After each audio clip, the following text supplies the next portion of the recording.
이번에는 우리가 과학과 관련된 글을 한번 읽어보자. 앞에는 우리가 국회, 위임, 그 다음에 행정부에서 내리는 명령. 사실은 사회과학 분야지. 이번에는 진짜 과학 분야, 생물 분야를 한번 볼 텐데, 피부의 감각 수용에 대한 문제예요. 피부는 하고 시작을 하죠. 얘가 이제 다뤄야 될 범위라는 거 알겠고, 우리 몸에서, 그러니까 생물 파트라는 거지. 우리 몸에서 가장 큰 감각기관이야.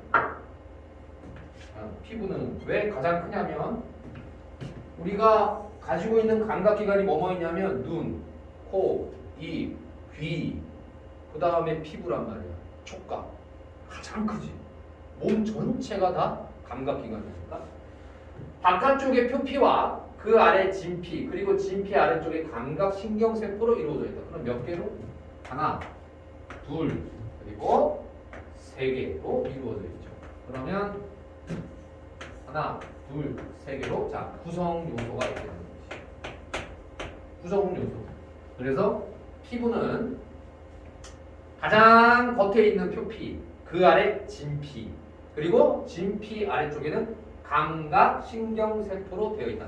진피는 외부의 물리적 자극을 감각신경세포로 전달하는 역할을 합니다. 그러면 우리가 표, 피, 진, 피, 신경세포가 있으면 이런 식으로 이동한다는 거지. 자, 그러면 우리가 과학 제시문이 나오면 첫째, 구성 요소는 세 가지로 분류가 돼요. 세 가지로 구분이 되죠. 요 놈은 전달하는 놈이죠. 표피, 진피, 신경세포로 이루어져 있다. 자, 그러면 진피는 전달하는 역할을 하죠. 감각신경세포의 끝부분에는 감각수용이라는 부위가 있고, 그러면 전달을 할 때 진피와 신경세포 사이에 누가 존재하느냐? 감각수용기가 있는 거예요. 이해되죠? 만약에 이걸 과학 수업이라고 한다면 뭐 과학 선생님이야, 뭐 생물 선생님이야 멋들어지게 표를 그려주고 그림을 그려주고 설명을 하겠지만 없어. 그게 없어. 국어니까. 그러면 내가 글을 읽고 표피, 진피, 신경세포 쪽으로 감각이 이렇게 이동을 하는데, 진피는 표피와 신경세포 사이에 위치하고 있어서 전달자 역할을 하고, 또 진피와 신경세포 사이에는 감각수용기라는 게 있다. 자, 여기까지가 정리가 되겠죠? 그러면 그 감각수용이라는 부위가 그 자극을 전기적 신호로 바꾸는 변환장치. 그러면 앞에는 어떤 이제 신호가 오겠어? 자극을 전기적 신호로 바꾸네. 그러면 자극이 들어와. 자극이 일단 들어오면 표피를 거치고 진피를 거치고 신경세포로 가는데, 그냥 가는 게 아니라 감각수용이라는 데서 뭐로 전환이 된다? 전기적 신호로 전환이 된다. 신호로 전환을 한다. 이렇게 이렇게 이제 정리를 해볼 수 있겠죠. 저표가 그려지는 거야 이제 머릿속에. 아, 우리 피부라는 것은 세 가지로 구성이 되는데, 표피는 겉에 있는 거니까, 피부 가죽일 거니까 뭐 그게 중요한 게 아닌 거 같고, 자극이 이렇게 전달되는데 표피로도 들어와서, 그러니까 지금 이런 거지. 자극이 간단 말이야. 그럼 내가 내 손등을 누가 누른다라는 것을 내가 어떻게 하냐는 거지. 누르면 자극이 와. 표피, 진피, 신경세포로 전달이 될 때 눌렀어. 눌렀다라는 걸 뭘로 감지하지? 라는 거지. 그럼 이런 물리적 자극을 전기적 신호로 전환시켜주는 트랜지스터 역할하는 게 감각 수용이야. 누르면 여기에서 지금 전기적 신호로 바뀌는 거야. 물리적 신호가. 오케이? 누르고 아, 내가 누가 눌렀어. 아 라는 말이 나오려면 그 짧은 순간 안에 사실은 뭐가 왔다 갔다 해야 되냐면 이 전기적 신호로 물리적 신호가 바뀌어야 된다는 거야. 자, 다음에 그러면 피부에서 감각은 물체가 닿는 것을 느끼는 촉각, 누르는 힘을 느끼는 압각, 고통을 느끼는 통각 등으로 나뉜다. 다시 또 감각이 세 가지가 있네. 촉, 그 다음에 압, 통이 있다. 이 감각들은 모두 활동전이라는 신호를 매개로 이루어진다. 활동전이라는 게 바로 여기 나오는 전기적 신호와 관련이 있겠지라고 이해를 하시면 앞부분에서 할 수 있는 얘기는 이 정도예요. 그러면 몇 개로 쪼개지고 방향이 따오고, 그래서 요 과학 제시문 읽을 때는 우리가 전에 시간에도 얘기했던 방향, 속도, 그렇죠? 크기. 요 문제가 항상 세 가지를 머릿속에 염두에 둬야 돼요. 방향은 어디서? 표피, 진피, 신경세포. 오케이? 그 다음에 속도, 혹은 크기. 크기라는 문제 좀 이따 다루겠지만 저 세 가지 잊어버리면 안 돼. 방향, 크기, 속도. 방향, 크기, 속도. 방향, 크기, 속도를 항상 생각하면서 문제를 풀어야 되죠. 세게 누르면 세게 눌렀다라는 건 어떻게 아냔 말이지. 세게 누르면 누를수록 뭔가 커지겠지. 커지니까 살짝 스친 거냐, 세게 누른 거냐를 내가 구분하겠지. 자, 이런 거 자극에 대한 문제로 들어가도록 하겠습니다. 그러면 감각 수용기를 지금 계속 건드리고 있으니까 감각 수용기에서 벌어지는 일들을 집중적으로 한번 설명해보자. 감각 수용기는 일반적으로 감각 신경세포의 신경 말단과 이를 둘러싼 피막으로 이루어져 있는데, 다시 신경의 말단과 그 다음에 피막, 피부의 막이겠지. 감각 수용기는 표피, 진피, 신경세포 사이에 위치하고 있으니까 요 감각 수용기는 다시 두 가지 또 이렇게 쪼개지겠죠. 하나는 피막, 또 하나는 신경 말단. 쪼개지죠? 또 쪼개지고 또 쪼개집니다. 평상시 감각 수용기에서는 이온 농도 차이, 동그라미 딱 치면 되죠. 이온이라는 말이 나오면 이거는 전기와 관련된 얘기니까, 감각 수용기라는 게 원래 전기적 신호로 바꿔주는 놈이니까 그럼 전기적 신호로 바꾸는 페르가 어떤 구조를 보여주겠지. 이온 농도 차이로 인해 세포막 안팎으로 마이너스 70mV의 전이차가 유지가 된다. 피부에 자극이 가해져 세포막이 변형이 되면 세포 밖에 나트륨 양이온 쫙 치면 되지. 세포 밖이야. 위치, 방향. 자, 조심하자, 그죠? 세포막의 통로를 통해 세포 내부로 확산하여 안팎의 전이차가 플러스 30mV가 된다. 그러면 마이너스 70에서 플러스 30이니까 차이가 100이 되겠지. 됐지? 그래서 요 플러스 30하고 마이너스 70하고 두 가지 딱 차이를 해보니까 100mV의 전 위차가 생기지. 그냥 전이차라는 것을 간단하게 그냥 전압이라고 쓸게. 전압이 발생하는 거예요, 전압. 그러니까 감각 수용기는 전기적 신호로 바꾸는데 나트륨 양이온이 어떻게 된다? 이온 농도 차로 인해서 평상시에는 마이너스 70이다가 감각이 피부에 자극이 가해지면 뭐 그게 촉각이든 통각이든 압각이든 간에 감각이 딱 주어지면 그러면 세포 밖에 있던 나트륨 양이온이 세포막 통로를 통해 세포 내부로 확산하는 거예요. 다시 말해서 나트륨 짠 거 있잖아, 짠. 이 짠 성분이 누르면 이 나트륨 양이온이 세포 안으로 들어오는 거예요.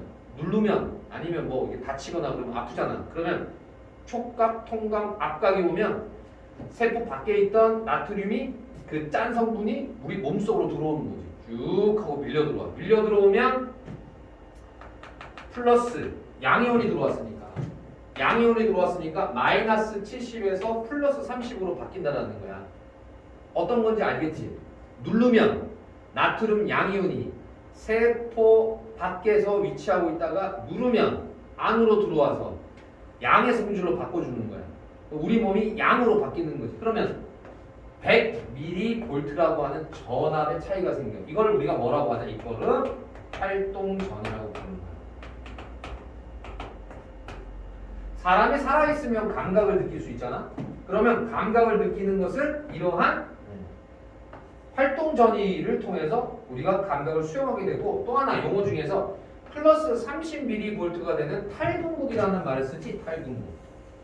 탈분국이 일어나게 되고, 이 탈분국이 일어나면 이내 칼륨 양이온이 세포 밖으로 확산되어 원래의 전이차로 회복이 된다는 말이 나오지. 오케이.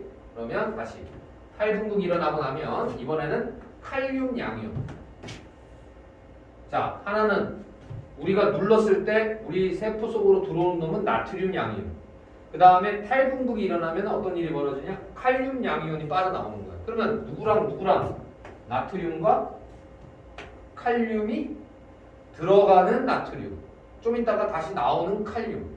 나트륨과 칼륨에 의해서 우리는 계속해서 감각이 이루어진다는 거예요. 자, 요 과정을 글로만 써놓으니까 너희들이 잘 이해를 못하죠. 자, 그래서 초반에는 그림을 통해서 너희들이 좀 볼 필요가 있다. 자, 봐봐. 오늘 그림으로 한번 같이 한번 설명해보자. 쌤이 준비를 한 거고 말로만 이렇게 돼 있으면 시험 문제는 이렇게 나오거든. 그렇잖아. 그렇지? 그래서 평상시에 마이너스 70을 유지하고 있어요. 여기 때까지는 아직 자극이 없죠. 이건 보면서 이해하면 되는 거예요. 자극이 일단 들어오면 그게 무슨 거냐? 처음에는 붕극 상태. 그죠? 붕극 상태에는 마이너스 70에 이게 평상시래. 그런데 탈붕극이 일어나는 요때. 여기까지가 탈붕극이 일어나거든. 됐죠? 그러면 요 탈붕극에서는 나트륨 양이온이 안으로 들어가고 조금 있다가 칼륨 양이온이 밖으로 나오는 거예요. 이런 과정이죠.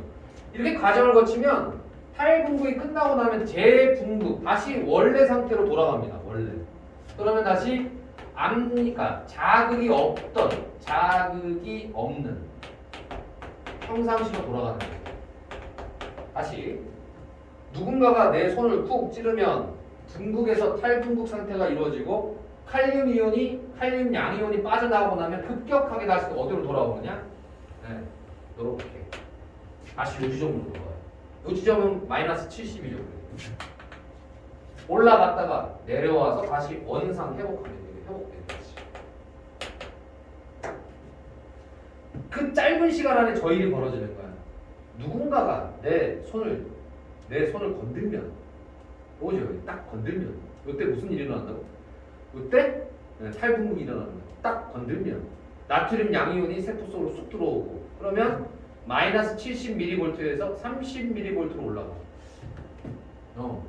그리고 요 30mV로 올라간 상태에서 칼륨 양이온이 빠져나와. 세포 안에서 세포 밖으로 빠져나와. 그러면 다시 재붕극 상태로 되면서 뚝 떨어집니다. 뚝 떨어졌다가 그러니까 마이너스 70 상태로 다시 돌아오는 거지. 지금 방금 일어난 일이 그거야. 그만해야 되겠다. 아프다, 그죠? 계속 때리고 있으니까.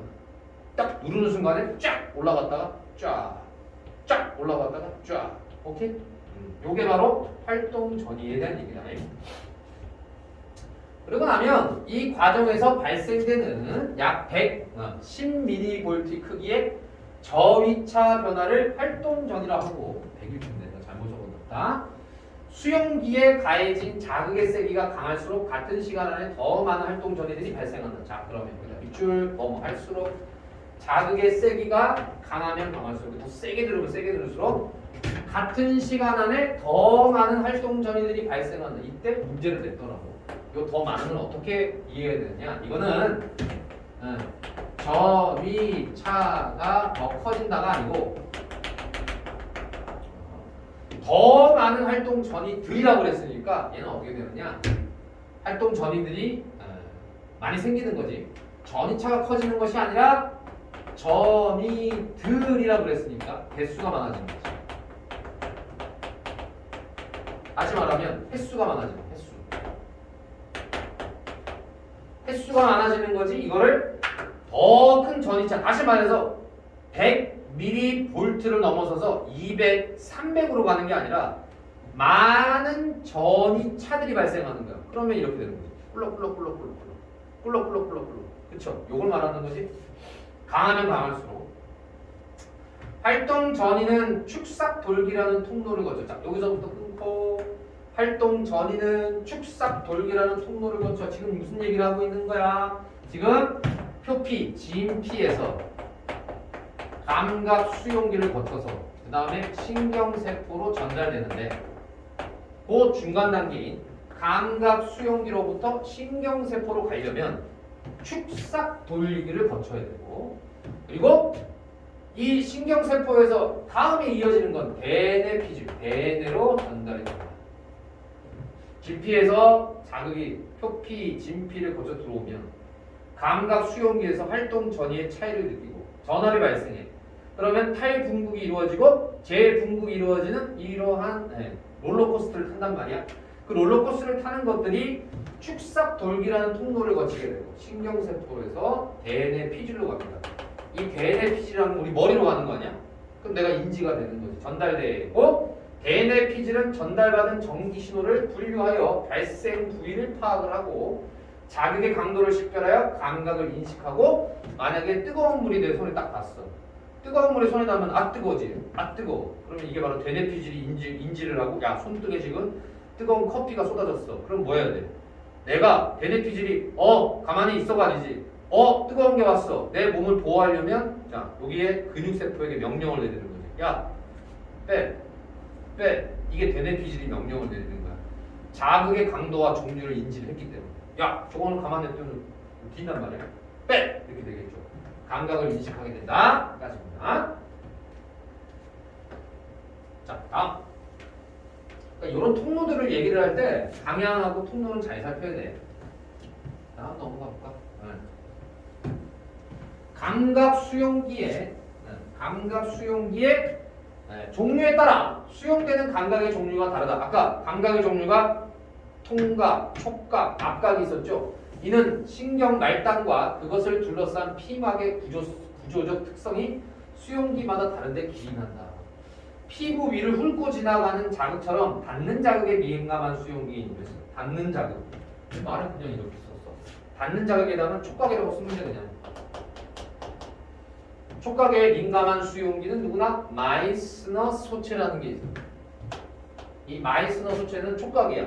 피막에 쌓인 굵고 기다란 신경 말단들이 코일처럼 비비 꼬여 있고 덩어리로 인 채 달려 있다. 마치 매트리스 속의 스프링들처럼 자극에 대해 서로 독립적으로 반응하는 이 신경 말단들은 피부에 가해지는 자극을 순차적으로 감지하여 자극의 이동을 포착한다. 자, 그럼 이런 거지. 여기서부터 차례대로 쭉 긁으면 내가 이렇게 싹 이렇게 촉각 이렇게 될 때 지금 감각의 수용기에서 누가 작동하냐면 마이스너 소체가 작동하는 거야. 우리 피부 속에 코일처럼 돼 있는데 이렇게 하면 손목에서부터 손가락으로 이동하는구나. 요게 지금 이렇게고 마이스너 소체인 거야. 누군가가 나를 쓰다듬네. 이 방향을 갖다가 감지하는 게 지금 이 마이스너 소체가 됩니다. 촉각에 민감한 거. 자, 그 다음에 반사작용이 필요한 경우에 마이스너 소체는 뇌가 아닌 척수의 신호를 보내기도 한다. 자, 그 다음에 원래는 요 마이스너 소체가 대뇌 피질로 보내야 되는데 그 대뇌 피질로 보내지 않고 바로 척수로 보낼 때가 있어. 어떨 경우에? 반사작용이 필요할 경우에.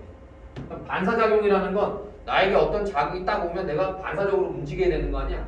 그러면 척수에게 신호를 보내서 어떤 물체를 손에 쥘 때에는 물체가 조금씩 미끄러지는데 이를 포착한 마이스너 소체가 척수로 신호를 보내서 반사작용을 일으키는 거야. 그럼 반사작용을 일으킬 때는 어디로 간다? 대뇌 피질이 아니라 자, 척수로 보낸다는 거지. 그래서 내가 물건을 쥐는데 이거 힘이 조금 빠지면 이거 물건을 떨어뜨린단 말이야. 그럴 경우에는 물건을 놓치지 않도록 어디로? 반사작용을 시킨다는 거지. 다음 압력 변화에 민감한 파지니 소체의 경우였어요. 자, 압력의 변화. 누군가 손을 꾹 누르면 압력이 변하잖아. 압력 변화에 민감한 파지니 소체. 그럼 벌써 두 가지가 또 나뉘는 거야. 감각의 수용기에는 마이스너 소체와 파지니 소체 두 개가 존재하는 거야. 얘는 압력의 변화.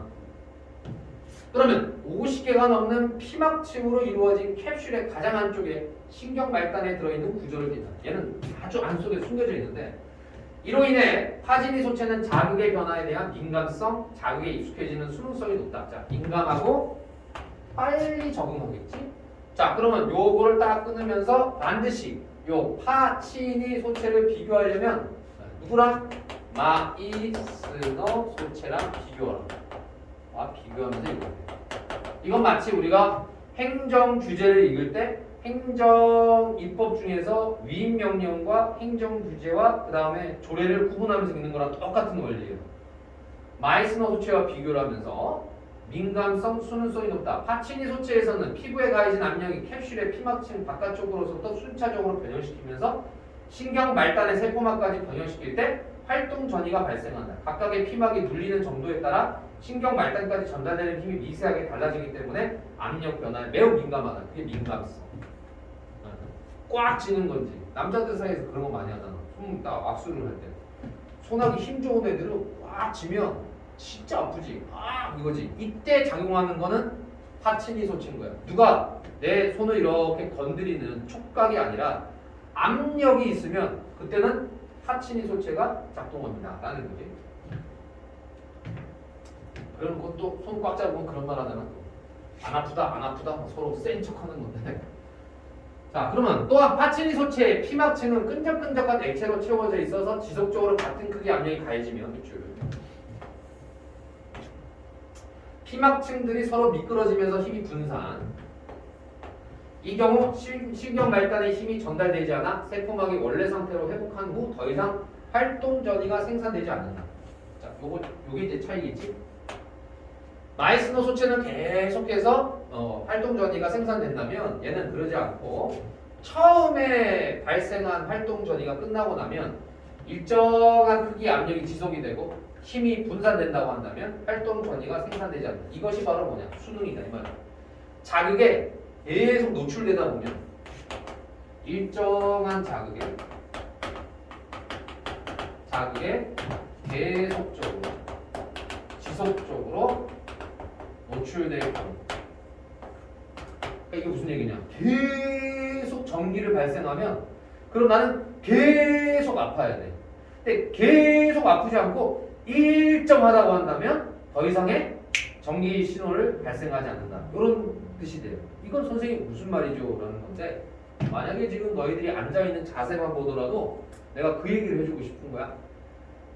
파치니 소체는 민감해요. 금세 금세 자극을 받아들여요. 근데 잘 생각해봐. 너희들이 같은 자리에 계속 앉아있잖니? 보통 수업 들을 때 보면 계속 앉아있잖아. 뭐 길 때는 학교 같은 경우에 아니면 자습까지 할 경우에는 하루에 몇 시간을 앉아있어. 그럼 엉덩이가 눌려 안 눌려? 엉덩이가 눌리지. 엉덩이가 눌리지. 자극이 오잖아. 근데 자극이 4시간마다 계속 자극을 때리면 어떤 일이 벌어지냐면 내가 앉아있는 게 굉장히 불편할 거라고. 앉아있는 게 불편하고 너희들이 공부할 때 팔꿈치로 책상을 이렇게 지그시 누르고 필기를 하거든? 그럼 여기가 아파야 돼. 계속 자극이 되니까. 근데 만약에 이 자극이 새롭지 않고 일정하게 지속되는 놈이라고 한다면 어떻게 돼? 활동 전이가 발생되지 않도록 만드는 거야. 그게 수능성이야. 그렇지 않다고 한다면 너희들 마스크 못 써. 마스크를 왜 못 쓰느냐? 일정하게 계속 누르고 있다고. 계속 누르는 걸 계속 감지하고 있으면 여기가 피곤해서 우리는 마스크를 못 쓰잖아. 이런 경우에 파치니 소체가 있다는 거지. 압력이 사라지면 피막층들이 원래 구조로 회복되면서 다시 신경 발단의 세포막을 변형시키는데 이로 인해 새로운 활동 전이가 발생하고 뇌는 압력이 사라졌음을 감지한다. 자, 그러니까 새로운 활동 전이가 다시 발생하면 지속적으로 쭉 갈 때는 발생하지 않다가 내가 지금 의자에서 일어났다 마스크를 벗었다 하는 순간에 전이가 그때 발생하고 압력이 사라졌음을 감지한다. 그러면 이런 거죠. 앞에서 아까 활동 전이 그림이 있었는데 이렇게 되잖아요. 그러면 자극이 없는 게 아니라 자극이 계속된다면 이렇게 일정하게 유지가 돼요. 내가 자극이 한번 들어왔어. 내가 앉았어. 그럼 이렇게 갔다가. 그러나 요 파치니 소체의 경우는 자극이 왔음에도 불구하고 일정하다면 요 상태를 계속 유지합니다. 요 상태를 유지하다가 마지막으로 자리에서 일어났어. 일어나니까 엉덩이 압력이 사라졌어. 그럼 다시 또 이렇게 요때가 자극이 사라짐이라는 거죠. 이게 파치니 소체의 특징입니다.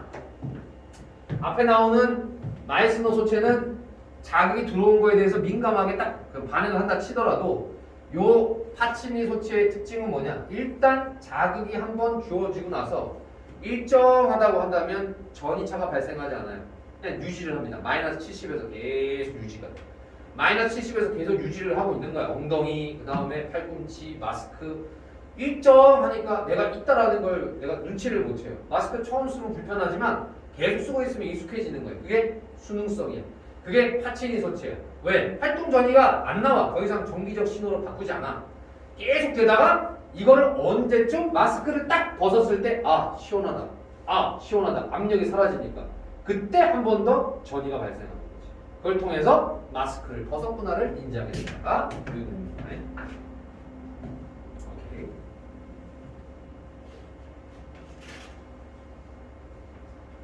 여기까지 해보고 다음 가보죠. 이게 원리였네. 라는 거지. 그러면 마이스너 소체 촉각. 그 다음에 얘는 앞각 정도가 되겠죠. 앞각에 대해서는 파치니 소체. 이렇게 되네. 앞각은 파치니. 그 다음에 촉각은 마이스너 소체. 그리고 활동 전이의 어떤 특징. 그 다음에 그 앞에 나온 내용이 이제 나트륨 양이온이 들어오고 칼륨 양이온이 나가는 요 탈분구. 그 다음에 재분구. 이런 거. 분구과 탈분구.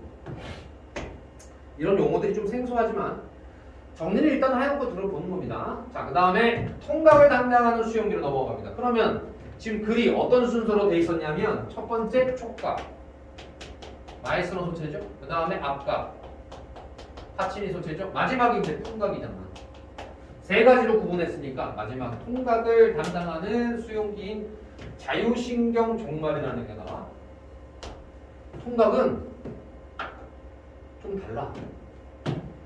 앞에 나오는 촉각은 약한 자극이지. 앞각은 누르거나 아니면 압력을 가하는 자극이고 통각은 아픔이 아픔. 아픔을 느끼는 거. 그럼 아픔을 느낄 때는 자유신경 종말이라는 것이 있는데 피부에 위치한 모든 감각 수용기 중 그 수가 가장 많아. 왜 가장 많지?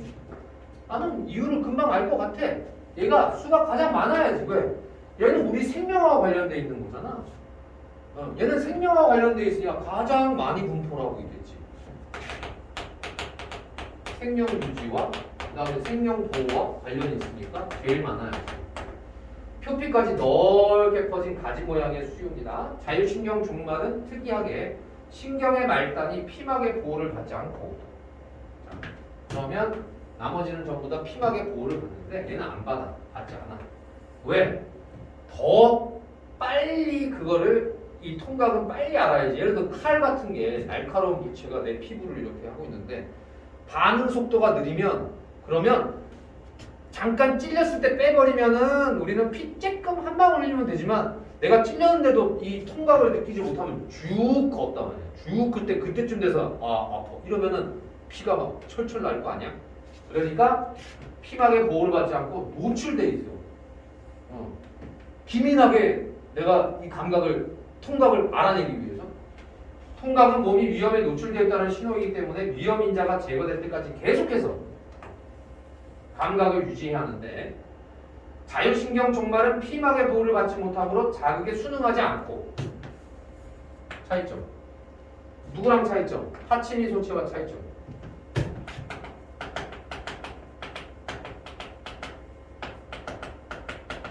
파치니 소체와 비교하라. 지속적으로 반응한다 이거야. 그러니까 수능성이 없는 거예요. 얘는 수능성 없네. 파치니 소체는 수능 압력이 처음에 가다가 일정하면 사라지지만 얘는 그러면 안 돼. 수능하지 않아. 수능성이 없음. 통각은 수능성 있으면 끝나는 거야. 통각은 수능성 있으면 끝나는 거예요. 수능성으로 만약에 예를 들어서 아픔을 내가 더 이상 느끼지 못한다. 죽을 수도 있는 거야. 그러니까 통각은 다르다는 거예요. 통각은 아픔을 수능하는 게 아닌 거야. 계속해서 반응을 하고 반면 피막의 도움을 받지 못하기 때문에 상대적으로 자극의 미세한 변화는 잘 포착하지 못한다. 미세한 거는 포착하지 못하지만 그러니까 민감성도 없는 거예요. 민감성도 없고 수능성도 없는 것이 자 자율신경 종말이라는 겁니다. 아픈 거니까 아픔이라는 거니까 그렇게 되는 거지. 자 그다음에 우리는 교재 16쪽으로 넘어갈게요. 오늘은 계속 이렇게 분류하는 작업들을 많이 하게 되는데 주로 과학 제시문에서 이렇게 구분하고 제시하는 문제 이런 것들이 많이 나온단 말이지. 이런 것들을 주목을 좀 해볼 필요가 있습니다.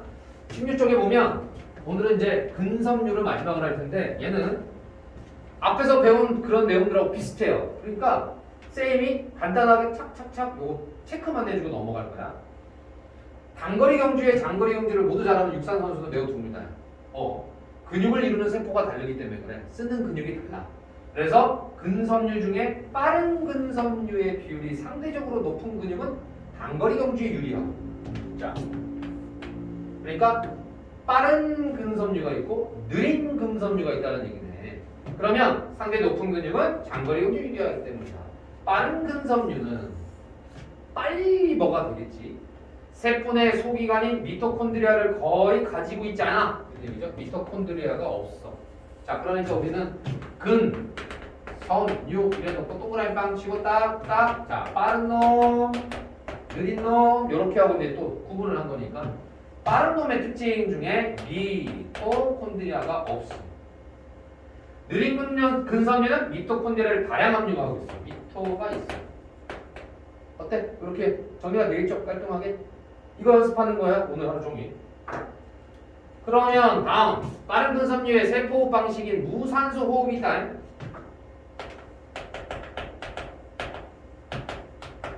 산소 호흡이 필요 없다라는 거. 그냥 산소 호흡이 필요하겠지. 일타쌍피지 뭐. 하나 읽으면은 아니 나머지는 있다라는 거 아니야? 그러면 당분의 과정만으로 이루어집니다. 그래서 아마 단거리 주자들은 단거리 빠른 근섬유를 쓸 때는 나도 그걸 알고 깜짝 놀랐는데 우리가 보통 100m를 단거리라고 하잖아. 100m를 한 몇 초 만에 뛰게 되냐? 그 육산 선수들 뛰는 거 보면 9초대를 끊죠. 9초대. 100m를 9초 만에 뛰어. 9초 동안에 뛸 동안에 이 사람들이 호흡을 하느냐? 안 합니다. 한 번도 숨을 안 쉬어. 빵 하고 스타트 신호가 빵 하고 나면 피니시 라인을 끝날 때까지 이 사람들은 숨을 안 쉬어요. 어떻게 그럴 수 있지? 9초에서 10초만 뛰면 되니까. 숨을 안 쉽니다. 빵! 나도 놀랬어. 그게 가능한가? 봤더니 진짜야. 단거리 주자들은 숨을 안 쉽니다. 그 다음에 수영 선수들도 마찬가지인데 수영 선수들도 50m, 100m 이 단거리를 수영할 때는 거의 호흡을 안 하고 물속에서 팔만 접는 거야. 다리하고 팔만 접. 신기하죠? 그래서 이거는 뭐 때문에 그런 거냐? 빠른 근섬유는 무산소 호흡을 하고 우리 몸에서 당만 분해를 합니다. 미토콘드리아가 필요가 없어요. 빨리 가는 거니까. 그래서 요 공급된 이는 세포에 공급된 포도당이 세포질에서 클리세르 알데하이드 3인산 이거 우리가 지난번에 A, T, P 할 때 봤던 거네. 단백질 합성을 하죠. 자, 이렇게 거친 후에 비루산으로 분해되고 에너지를 방출하는 과정이다 했어요. 자, 그러면 얘가 지금 무산소 호흡을 하는 당 분해 과정은 뭐냐면 우리 몸에서 세포질에서 클리세르 알데하이드 3인산을 거친 후에 그 다음에 얘네들이 비루산으로 분해되고 에너지를 방출하게 됩니다. 이거 ATP하고 똑같은 과정이에요. 그러니까 몸에서 당 분해를 하는 거야. 이거 당 분해. 그러면 뭐 단백질, 그러니까 우리가 포도당이 됐건 아니면 뭐 단백질이 됐건 몸속에서 당을 분해시키고 그걸 에너지 삼아서 얘는 뛰기만 하면 되는 거야. 산소 없이. 이렇게 얻어진 에너지는 ADP 분자와 인산이 결합한 ATP 분자가 생성하도록 하는 것으로 ATP 분자에 저장되어 있다가 에너지가 저장되어 있다가 이후 근육이 수축될 때에는 수축 동그라미 치면 돼요. 근육이 수축될 때에는 ATP 분자가 다시 분해되면서 발생하는 에너지를 사용합니다. 그러니까 당 분해 과정이라는 거 알겠다. 당 분해가 되면 이 세포질에서 클리세르 알데히드 3인산을 거친 후에 비루산으로 분해되고 에너지를 방출하는 과정인데 이렇게 얻어진 에너지가 당 분해된 에너지가 우리가 뛰려면 에너지가 필요하잖아. 그러면 이 뛸 때 필요한 에너지로 어떻게 전환이 되냐면 ADP 분자와 인산이 결합을 하면 ATP 분자가 돼요. ATP 분자는 배터리인 거야. 우리 몸의 배터리인 거야. ATP는 우리 몸의 배터리 역할을 하는 거야. 그 배터리로서 처음에는 ATP 분자 안에 저장을 시켜. 에너지를. 당 분해를 했으니까. 그 에너지를 저장하고 있다가 그 다음에 빠른 근섬유를 사용하는 운동들. 근육을 수축시키고 이완하는 수축과 이완이라는 운동을 할 때 에너지가 필요하잖아. 그 에너지가 어디서 그러면 출발하느냐? 이 배터리에서 에너지를 끌고 오는 거야. 그게 ATP 분자가 되는 거지. ATP 분자에서 저장됐다가 배터리에서 야! 땅! 하는 스타트 신호와 함께 폭발적으로 에너지를 써야 돼. 그러면 어디서 끌고 오느냐? ATP 분자에서 배터리에서 빼오는 거야. 그 과정들을 우리가 뭐라고 하냐? 이게 바로 빠른 근섬유의 세포 및 무산소호흡을 통하여 당 분해 과정으로 에너지를 만드는 과정이 되는 겁니다. 여기까지가. 자, 또 빠르게 넘어가 볼게요. 그러면 무산소 호흡은 에너지를 비교적 빠른 속도로 공급할 수 있어. 그렇지. 빠른 근섬유니까 겁나 빨리 제공을 해야 아니 9초 만에 100m를 뛰어야 되니까 언능 제공이 돼야 될 거 아니야. 근육이 강한 힘을 낼 수 있도록 합니다. 당 분해 과정에서 얻어내는 에너지가 비교적 작은 편인데도 불구하고 빠른 근섬유들은 300기 이상이 다발로 묶여 한꺼번에 수축되기 때문이다. 다만 무산소 호흡의 산물인 피부루산이 근육 피부를 유발하는 젖산으로 분해돼. 이게 피로감을 유발한다. 그래서 폭발적인 힘을 낼 수 있지만 근육에 쌓이게 되면 지속적인 운동을 이끌어내지 못한다. 이 말은 느린 섬유와 비교하라는 뜻이다. 느린 섬유와 비교라면 느린 섬유는 이와 같이 무산소 호흡의 특징과 정반대 역할을 할 거라고. 에너지를 폭발적으로 사용하는 게 아니라 천천히 지속적으로 근육이 수축할 수 있도록 힘을 주는 것이니까.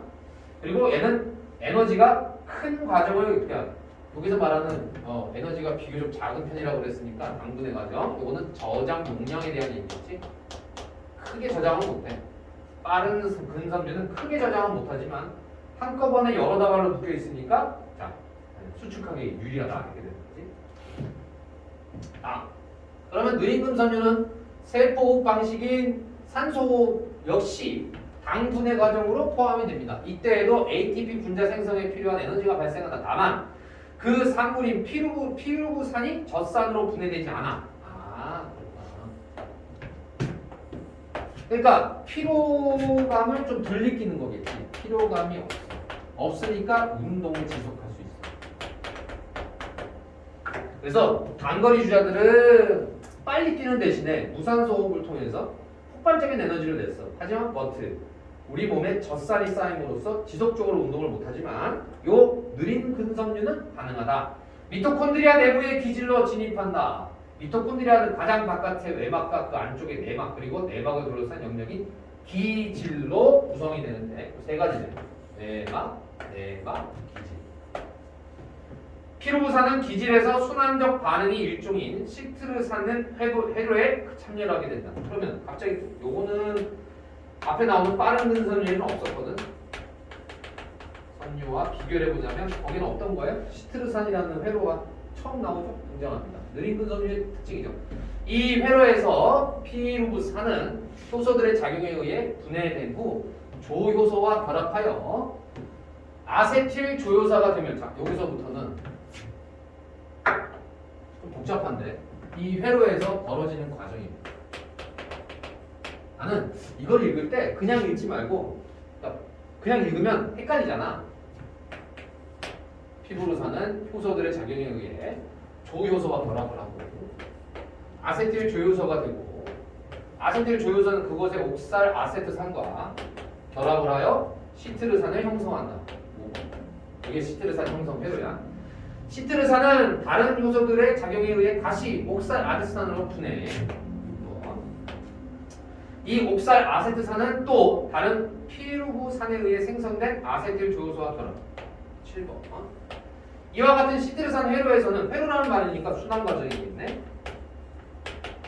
이 순환 과정에서 피루부산에서 수소 원자들이 떨어져 나오는 과정이 반복된다. 수소 원자가 계속해서 떨어져 나온다. 그러면 수소 원자들이 결합했다가 다시 또 분해돼서 떨어지고, 그렇죠? 이렇게 결합과 분해 과정을 1, 2, 3, 4, 5, 6, 7번을 계속 돌고 돌아. 자, 그럼 왜 이건 돌고 도는 걸 같은 얘기를 반복하고 있느냐? 이거죠. 얘는 젖산이 나오지 않아. 그치? 오히려 계속해서 끊임없이 풍차가 돌듯이 계속 반복할 수 있어. 얘는 젖살이 나오면 끝나버리잖아. 그게 아니라 얘는 순환 과정이 지속이 되는 거야. 이걸로 우리는 어떻게 돼? 운동을 지속적으로 할 수 있는 원리가 나오는 거지. 이렇게 돌고 돌고 돌면 시트르산 회로에 배출된 수소 원자들은 수소 운반체에 결합하여 내막 근처에 도달한 후 과정이 좀 길죠. 내막 근처에 도달한 후 운반체에서 분리되면서 수소 이온과 전자로 분해되고 이 전자들은 다시 내막에 위치한 수천 개의 전자 전달계로 이동을 한다. 전자 전달계는 단백질 복합체 4개가 사슬 형태로 이루어져 있는 구조물인데 전자들은 전자 친화도가 높은 쪽에 더 강한 인력으로 이끌림으로 전자 전달계 안에서 전자 친화도가 높은 단백질 복합체 쪽으로 순차적으로 전달이 된다. 그럼 어떤 일이 벌어집니까? 그리고 그 과정에서 자신의 에너지를 조금씩 방출하게 된다. 마지막 단백질 복합체에 도달한 전자는 기질에 있던 산소 분자의 인력에게 빠져나와 산소 분자에 결합을 하게 되고 다른 전자들이 전자 전달계를 지속적으로 통과하도록 한다. 이런 이유로 산소 분자의 공급이 원활하지 않으면 전자 전달계를 물론 시트르산 회로마저 멈추게 된다. 그러니까 느린 금선유는 어떻게 해서 이렇게 순환 과정을 지속을 해야 되느냐? 그리고 왜 그런 걸 해야 되느냐? 느린 금선유는 반드시 산소가 필요하다. 너희들 혹시 그런 말 들어봤어? 유산소 운동, 무산소 운동 들어봤어? 유산소 운동이란 말 들어봤을 거야. 그 유산소 운동이 뭐냐면 바로 이거야. 산소가 공급되지 않으면 느린 근섬유를 움직이지 못하는 거예요. 그래서 살을 우리가 뭐 다이어트를 한다 뭐 할 때 유산소 운동이라고 하잖아. 빨리 뛰는 거는 젖산만 이거는 이제 다이어트 할 때 되게 도움이 되는 얘기니까 젖산이 많이 방출되기 때문에 피곤해져서 오랫동안 운동을 못 해요. 물론 에너지를 쓰긴 쓰지만 그렇게 많은 에너지를 태우지를 못하기 때문에 진짜 살을 빼고 싶으면 어떻게 하면 되느냐? 조금 빠른 걸음으로 걸어야 돼. 걷는 거를 한 2시간, 3시간 동안 걸어야 되는 거. 이게 바로 산소 호흡이라는 거지. 그게 유산소 운동이야.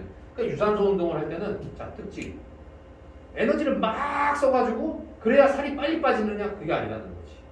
느린 근선율을 이용해야 돼. 그래서 우리가 유산소 운동 가서 뭐만 해보면 되냐면 자, 뭐 이렇게 다이어트 때문에 고민하는 친구가 있다. 물론 지금 고3인데 그런 걸 뭐 사치겠지만 그런 친구들은 뭐 해야 되느냐? 요거야. 유산소 운동.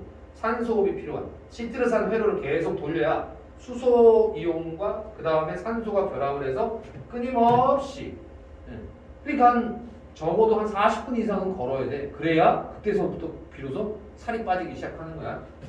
근데 애들은 거기까지 걷기가 좀 힘들겠지만 간단하게 할 수 있는 방법은 뭐예요? 버스 타고 이동할 수 있는 간단한 거리들은 걸어서 가는 게 제일 좋습니다. 그러면 건강에 도움이 된다. 오늘 얘기는 여기까지. 자, 그러면 한편 단백질 복합체에서 새들은 전자 전달계 안에서 전자로부터 방출된 에너지를 이용하여 기질에 있던 수소 이온들을 내막과 외막 사이 공간이 막강 공간으로 펌프질하 이동시키고 그 결과 막강 공간의 수소 이온 농도가 기질에 비해 점점 높아지고 이런 말로 하면 무조건이야.